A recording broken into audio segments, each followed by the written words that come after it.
What's up everyone, Darcblade returning with another tactical guidance operation video for Metal Gear Solid 5, The Phantom Pain. In this episode, we are going to be taking a look at Mission 5, Over the Fence. Now our main mandatory mission objective for this mission is to extract the captive engineer. This is the engineer who actually created Snake's prosthetic arm. Again, to achieve our S rank, I will be focusing on doing this as stealthily as possible. This mission can potentially get the no trace bonus. But, to be honest, these episodes are supposed to demonstrate how easy it can be to get the S ranks. So with that in mind, we're going to be focusing on the perfect stealth no kills bonus. Before going into this mission though, make sure you choose the infiltration point to the south. This will allow for a quicker route into the facility. As always, there are additional objectives to this mission. The first is to Fulton extract the engineer through the hole in the facility's basement ceiling. I will actually be going for this one and I will demonstrate it later on in the video. Next is to extract the prisoner plotting to escape from the barracks. I will also be going for this additional objective as well, so watch the video to see how it's done. The prisoner is actually quite close, so you don't have to go miles out of your way to actually rescue him.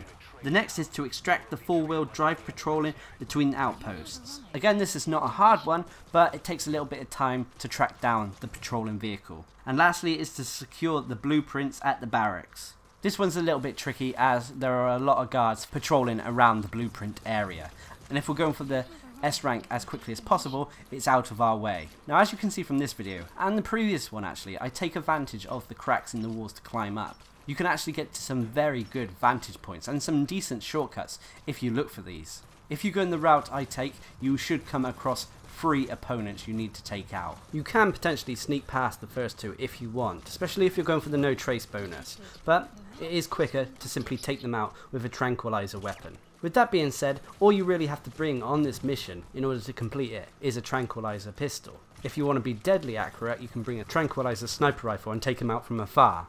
But sometimes that's a little bit overkill, and you can save GMP by not taking as much equipment on missions. The first 2 enemies are fairly straightforward, but the third one, who's found in the facility in the basement area, can be a little bit tricky at times, so I have to use a magazine to turn his attention elsewhere, otherwise he's likely to spot me and trigger the reflex, and thus I'll lose the no reflex bonus. This guard, if you're going for the no trace bonus, all you have to do is wait until he turns his back. He will eventually look away, in which case you can sneak up and jump over the wall. Once he's out of the way, it's time to picklock the door and rescue the engineer. Once the door's open and you've got him on your back, head over to this area here. You can see there's an actual hole in the ceiling. Now what you have to do, you have to line it up properly so his Fulton recovery will go up through the roof. This will give you a huge bonus and a kind comment from Kaz. Once he's free, it's simply a case of retracing your steps back out. But instead of going all the way back out, we're going to go and rescue that other prisoner. He's found on the cliff tops just above the barracks. So head over there and rescue him. Rescuing prisoners are a source of good soldiers for your mother base, so it's well worth doing sometimes, especially if it's not going out of your way. Once he's free, it's simply a case of running for the exit. So call D-Horse in and make your escape. You can call a chopper in if you wish, but I found it just as quick to just run out of the hot zone. Overall, this mission wasn't too hard. When I first played it through though, I found it tricky, but that's because I approached it all wrong. With the right equipment and the right route, this mission can be incredibly easy, and getting an S rank on this mission is not hard at all. Now I have to address something here. You can see I'm wearing a lot of equipment on Snake. This is just force of habit. Normally you don't actually need this much gear, but because it's on my general purpose stealth loadout, it has a lot more equipment than I actually need.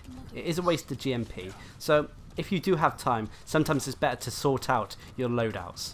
Originally I approached this mission from the east. Now it's still possible and you can still get an S rank, but you'll have to sneak past a lot more soldiers. An interesting fact is that if you decide to extract yourself via chopper in the location you actually landed, you can come across a bear if you haven't got one for your animal conservation platform. So there we have it, another S rank done and dusted. So I hope this video helps, and until next time, I've been Darcblade bringing you another tactical guidance operation video on how to get an S rank on Mission 5 Over the Fence in Metal Gear Solid 5 The Phantom Pain.